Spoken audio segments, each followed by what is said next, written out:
For applications where people can get inside a machine and be accidentally trapped, there may be the need to use an escape release.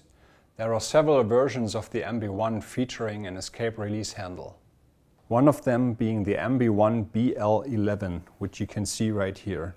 The version of the bolt with the long frame plate to mount locking devices and an escape release handle.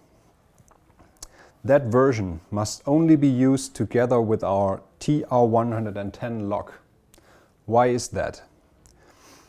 The MB1's escape release handle cannot unlock the locking device by its own.